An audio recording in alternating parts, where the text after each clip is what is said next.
aborder, et d'ailleurs on va l'aborder avec vous, c'est sur la gouvernance économique même du Togo. Hier s'est achevée à Lomé la conférence de l'Union africaine avec le Togo naturellement sur la dette publique africaine. Depuis un moment, vous semblez être un petit peu inquiet par rapport donc à l'économie togolaise et la question même de la dette aujourd'hui. Est-ce qu'il va falloir se pas voir comme une menace la dette, plutôt qu'un outil de développement de notre pays ou de son pays quand on est à l'échelle continentale? Vous savez, la dette, c'est un instrument de développement qui est à la disposition des États. Mais pour que ce soit productif, pour que ce soit rentable pour le pays, il faut que ce soit géré avec une orthodoxie financière. Malheureusement, nous avons au Togo une gestion de l'économie qui laisse à désirer. En matière d'emprunt, le Togo s'est considérablement endetté. Je vous donne quelques éléments de repère. Depuis 20 ans, le Togo a emprunté environ 15 000 milliards de francs CFA. 15 000 milliards de francs CFA. Quand on fait le ratio, ça fait à peu près 750 milliards par an. Il n'y a pas longtemps, le budget du Togo était de 1000 milliards à peu près. Il n'y a pas longtemps. Donc, c'est pratiquement le budget qu'on empruntait. D'accord? Quand on fait la moyenne sur 20 ans. Alors, quand on fait ce constat, naturellement, la première question qu'on se pose, c'est qu'est-ce qu'on a réalisé dans le pays avec tout cet argent? Et moi, en tant que citoyen, juste en tant que citoyen, je ne fais même pas d'analyse politique. Juste en tant que citoyen, je constate que dans mon pays, depuis 20 ans, on n'a pas construit une seule université. Depuis 20 ans, on n'a pas construit un seul hôpital. Depuis 20 ans, il n'y a pas une seule autoroute de construite. Il n'y a pas un seul centre sportif construit. Il n'y a même pas de parc dans le pays. Voyez-vous? Donc, à quoi sert l'argent qu'on a emprunté? Nous ne voyons pas des projets structurants qui vont permettre de créer de l'emploi, qui vont permettre de dynamiser l'économie de manière générale. Voyez-vous? Et quand on place ça dans la gestion économique de manière globale, moi je me réfère au rapport de l'OCDE sur l'économie togolaise il y a quelques mois. Eh bien, ce rapport dit que l'économie togolaise a une défaillance structurelle. Le mot est très très fort, défaillance structurelle. Ça veut dire que quel que soit l'argent qu'on injecte dans l'économie du Togo, eh bien, les fondements de notre économie sont tellement mauvais que, eh bien, l'argent qu'on injecte ne produit rien de significatif. C'est pour ça que nous n'arrêtons pas d'emprunter de l'argent. Excusez-moi, et je vais terminer là-dessus. Je vous donne un autre indicateur. Un autre indicateur. Aujourd'hui, le Togo a un niveau de dette qui est à peu près à 70% du PIB. 69 et poussière, presque 70%. Et 70%, c'est la limite fixée par l'UMOA pour chaque État. On ne doit pas dépasser 70% du PIB en endettement. Or, il y a deux éléments qui se sont produits dans la gestion de l'économie togolaise.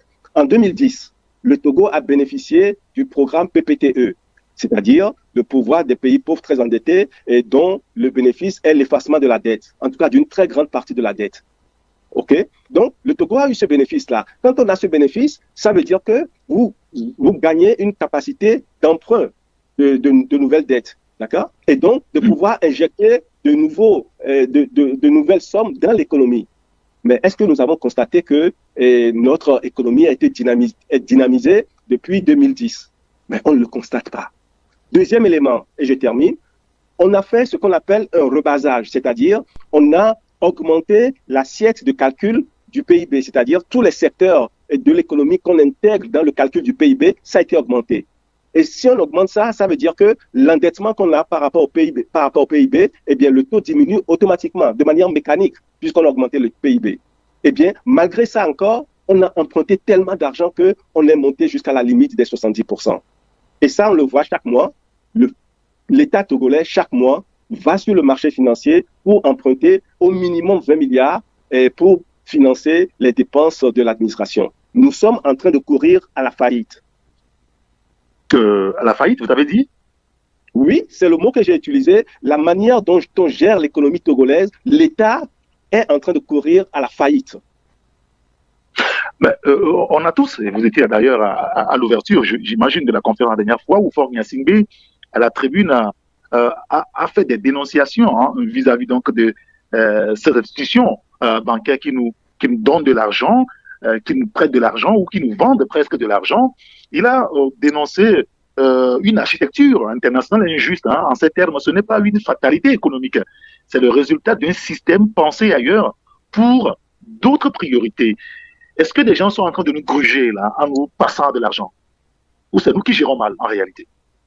Eh bien, voilà, vous avez trouvé la réponse à la question. C'est le Togo qui gère mal. Vous savez, quand quelqu'un vous prête de l'argent, mais c'est un banquier. Lui, il prête de l'argent pour gagner de l'argent. Mais vous qui avez emprunté cet argent, qu'est-ce que vous avez fait de cet argent? C'est ce compte que M. Faure Gnassingbé doit rendre au peuple togolais. Qu'est-ce qu'il a fait de l'argent que nous avons emprunté, qu'il a emprunté en notre nom et que nous sommes en train de rembourser et que les générations futures vont rembourser? Qu'a-t-il fait de cet argent? C'est ça la première question. Avant de dire que le banquier est gruge, mais c'est lui qui va demander au banquier de lui donner de l'argent. Hein? D'accord? Et le banquier lui a déjà fait un cadeau en 2010 en effaçant sa dette. Donc, il revient aujourd'hui pour dire « effacez-moi ma dette encore ». Mais on ne peut pas continuer à commander comme ça sur le marché international. On ne peut pas continuer comme ça si on veut avoir un minimum de respect. D'accord? La première chose que moi j'aurais souhaité que M. Faure Gnassingbé fasse, c'est de rendre compte au peuple togolais de l'utilisation de l'argent qui a été emprunté. S'il ne fait pas ça, eh bien, il ne faut pas qu'il continue d'emprunter de l'argent au nom du peuple togolais. Et comment on rend ce compte-là? On va à l'Assemblée nationale pour le faire ou c'est pas en réalité le boulot des députés à l'Assemblée de chercher à savoir comment les choses se gèrent? Mais il ne faut pas exonérer le gouvernement. C'est le gouvernement qui emprunte l'argent. C'est le gouvernement qui dépense l'argent de l'État. D'accord? Oui, mais c'est l'Assemblée nationale qui contrôle la gestion du gouvernement. Oui. Avant même que l'Assemblée nationale le contrôle, l'État a le devoir de rendre compte au peuple. C'est-à-dire produire des documents pour dire nous avons emprunté telle somme, voici ce que nous avons fait avec. Nous avons construit tel hôpital, nous avons construit telle université, nous avons construit telle infrastructure. Voyez-vous, c'est ça. On doit faire un bilan. On doit faire une cartographie où on met dans une colonne à gauche l'argent qu'on a emprunté et dans une colonne à droite ce qu'on a fait avec l'argent emprunté. Ce sont ces documents que le gouvernement doit produire et c'est sur la base de ces documents que l'Assemblée nationale peut contrôler et c'est sur la base de ça que le peuple apprécie le travail qui est fait. Mais cette chose-là n'existe pas. D'accord? D'ailleurs, je vous donne une précision. Écoutez-moi bien. Je vous donne une précision. Le montant des 15 000 milliards que je viens d'indiquer, ce n'est pas moi qui l'ai sorti. Je l'ai récupéré dans la tribune que Mme Nyakadé a produite. Est-ce que ça fait foi, les chiffres qu'elle avance? Excusez-moi, mais est-ce que vous avez... Mme Nyakadé, est-ce qu'elle doit être la source principale des chiffres officiels que nous devons avoir? Je vous donne deux éléments de réponse. Le premier élément, c'est que depuis qu'elle a produit cette tribune, est-ce que le gouvernement a contesté ce chiffre? Personne ne l'a contesté. Ça, c'est la première chose. La deuxième chose, Mme Nyakadé a été banquier dans ce pays et oui, elle a été ministre des armées dans ce pays. Donc, ce n'est pas n'importe qui. C'est quelqu'un qui a accès à l'information. Si ce qu'elle dit n'est pas exact, eh bien que le gouvernement vienne démentir et surtout que le gouvernement nous produise les éléments qui vont contredire ce que Nyakadé a dit. D'accord? Mais quand rien n'est dit et que c'est le silence radio, eh bien, nous prenons ça comme argent comptant parce qu'elle a assumé des responsabilités qui lui donnent accès à ces informations. D'accord.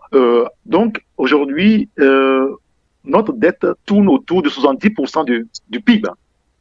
Oui, c'est exactement 4 217 milliards. 4 217 milliards de francs CFA. D'accord? C'est beaucoup d'argent que les Togolais doivent rembourser. C'est-à-dire que quand nous produisons pour 100 francs aujourd'hui, on doit prendre 70 francs dedans pour rembourser la dette? Oui, voilà, vous avez tout compris. C'est-à-dire que la richesse que nous produisons, eh bien, sur cette richesse-là, on doit prendre 70% pour banquier à l'extérieur. Donc, on se demande comment nous allons développer notre pays. Les 30% qui restent là, les 30% qui restent, c'est dans ça qu'on fera tout. C'est dans ça qu'on doit payer les salaires. C'est dans ça qu'on doit les infrastructures. Et c'est dans ça qu'on doit faire des investissements pour de nouvelles infrastructures. Vous pensez que cet argent-là suffira? Vous savez, M. Gator, la question que vous venez de poser, ça montre clairement pourquoi le pays ne se développe pas. Parce qu'on emprunte de l'argent, on ne fait rien de sérieux avec cet argent et on passe le temps à rembourser l'argent qu'on a emprunté grâce à l'effort la production des Togolais, la production de richesses des Togolais. Donc, il ne reste plus rien pour investir dans le développement des Togolais. Mais les Togolais vont rester dans la misère toute leur existence. Et c'est à ça que nous assistons, c'est ce que nous vivons depuis 20 ans. Alors, quand on vous écoute, on peut comprendre en filigrane que vous maîtrisez les chiffres, les connaissances économiques, mais comment on fait pour renverser la vapeur dans ces conditions-là?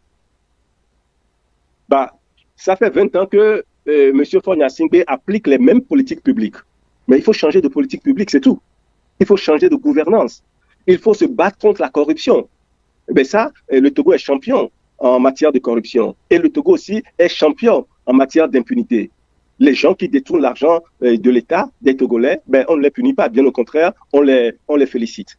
Donc, tant que nous allons avoir un environnement souillé de cette façon-là, les Togolais vont toujours être empêtrés dans la précarité sociale. Parce que le résultat final, c'est ça, c'est la précarité sociale. Voyez-vous, moi, je ne suis pas économiste, hein. Je ne suis pas économiste, mais je m'intéresse aux choses qui concernent mon pays. Parce que demain, nous pouvons avoir la responsabilité de gérer ce pays. Et donc, nous portons une grande attention à la manière dont le régime actuel gère le pays. Et nous voyons qu'ils conduisent le pays à la catastrophe. Et je le répète encore, nous ne sommes pas loin de la faillite. Non, mais en même temps, excusez-moi, mais est-ce qu'on n'est pas dans l'exagération en disant ça? On n'est pas loin de la faillite? Non, sérieusement. Mais je vais vous donner des indicateurs et vous allez apprécier par vous-même. Quand vous passez votre temps à prendre 70% de votre richesse pour payer les dettes et que vous ne prenez aucune mesure pour diminuer cet endettement, eh bien, vous allez arriver à un moment où vous ne pouvez plus trouver sur le marché financier de l'UMOA, vous n'allez plus pouvoir emprunter de l'argent. Ça veut dire que vous n'aurez même plus la possibilité de financer votre budget. Et donc, vous serez dans l'incapacité de payer vos créanciers. C'est aussi simple que ça. Donc, nous sommes au bord de la faillite. Non, sauf que le gouvernement du Togo a annoncé, je crois, récemment, qu'elle sera encore sur le marché. Une bagatelle somme de 350 millions de dollars ou d'euros qui vont être donc empruntés. Ça veut dire qu'on se porte bien, on ne prête qu'aux riches. Mais vous savez, le banquier, il prête à un État autant qu'il veut, parce qu'il sait qu'un État, il finira par rembourser d'une manière ou d'une autre. Le banquier, il s'en fout. Mais le responsable de l'État, lui, ne doit pas s'en foutre. Malheureusement, il s'en fout.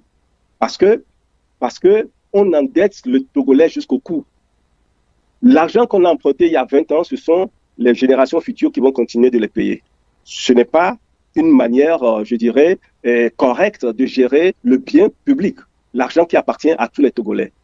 Et si nous avons une économie qui est structurellement défaillante, ça veut dire que nous ne pouvons pas trouver les ressorts internes pour produire de la richesse. On va donc toujours recourir à l'emprunt à l'extérieur. Mais on ne peut pas jouer ce jeu-là indéfiniment. C'est exactement ce que faisait l'Argentine il y a quelques années et ils se sont retrouvés complètement en faillite. L'État argentin a été déclaré en faillite. Ben, nous sommes en train de suivre un chemin similaire. Et ça, je suis profondément inquiet. Inquiet qu'on pourra dire que le Togo, notre pays, est en faillite, banqueroute? Ce risque, il est réel. Ce risque est réel parce que nous avons une gestion qui tire l'effort national vers le bas.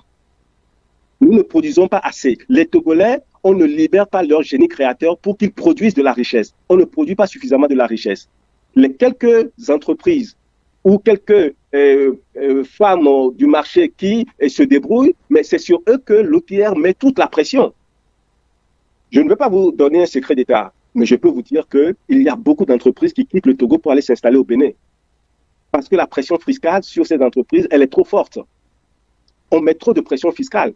Et comme il n'y a pas beaucoup de gens qui paient l'impôt, parce qu'il n'y a pas beaucoup d'entreprises, parce qu'il n'y a pas beaucoup d'investissements dans le pays, eh bien, le peu de gens, le peu d'entreprises qui produisent, eh bien, on leur met une pression et qu'ils doivent supporter tout le monde. Ce n'est pas possible, ça ne peut pas continuer indéfiniment. Donc, les facteurs qui conduisent à une faillite sont là, les ingrédients sont là. Et si on n'y remédie pas très rapidement et qu'on continue à faire de la propagande avec des conférences qui ne produisent rien, mais qui dépensent beaucoup d'argent, mais le Togo va affronter une situation de faillite. Voilà. Et donc, vous êtes inquiet par rapport donc aux prêts multiformes du Togo aujourd'hui? Je suis très préoccupé quand je vois tous les mois, le Togo aller sur le marché financier pour collecter des milliards et des milliards, juste pour le fonctionnement, parce que cet argent-là, c'est pas pour investir, c'est juste pour le fonctionnement. Ça veut dire que nous creusons le trou. Et le fait qu'il y ait une mauvaise gouvernance, c'est pour ça que nous avons perdu, le Togo a perdu près de 400 millions de dollars, c'est-à-dire 396 plus précisément, je vous donne les chiffres précis, 396 millions de dollars, nous les avons perdus parce que le Togo ne respecte pas un certain nombre de critères en matière de droits de l'homme, en matière d'état de droit. Alors que cet argent, c'était un cadeau que nous devions recevoir de la part du MCC, le gouvernement américain. 400 millions de dollars. Et ce qu'ils sont en train d'aller emprunter auprès du FMI ou de la Banque mondiale, c'est exactement cette somme-là qu'on aurait pu avoir cadeau. Mais là, ils vont emprunter et nous allons payer des intérêts là-dessus et rembourser la totalité des 400 millions de dollars. Mais c'est une aberration. Mais de toute façon, on sait qu'il n'y a rien qui soit gratuit quand même avec l'Institut de Bretton Woods. Il n'y a rien qui soit gratuit véritablement. Mais vous vous êtes posé une question. Oui, allez-y. Oui. Allez-y. C'est pour ça que les 396 millions qu'on pouvait avoir de la part du MCC, mais c'était du pain béni pour nous. C'était cadeau. Quand je dis cadeau, c'est-à-dire on vous donne et vous ne remboursez pas un franc. Il suffisait juste de satisfaire quelques critères. On n'a même pas été capable de le faire. L'État togolais n'a pas été capable de le faire. Et ça m'indigne. C'est pour ça que je suis en colère. Oui, on vous sent un peu en colère. Mais vous vous êtes posé aussi une question. Où va l'argent que le Togo emprunte? Finalement, vous avez la réponse à cette question? Nous sommes allés même plus loin. Quand nous nous sommes posé cette question, nous avons adressé, le Fonds Touche par ma Constitution a adressé une correspondance aux organisateurs de ce sommet qui sont basés à Addis Abeba dans les locaux de l'Union africaine. On leur a écrit pour leur demander est-ce que dans leur conférence, ils ont prévu de parler de ce que les États font de l'argent emprunté? Évidemment, ils ne nous ont pas répondu. Et l'État togolais ne nous répond pas. Alors que nous ne demandons rien d'extraordinaire. La seule chose que nous sommes en train de demander, c'est qu'est-ce qu'on a fait avec l'argent qu'on a emprunté au nom des Togolais? Moi, je pose cette question et j'insiste sur cette question parce qu'ils ont le devoir de répondre aux Togolais. Ce n'est pas à moi qu'ils doivent répondre. Parce que des fois, on me dit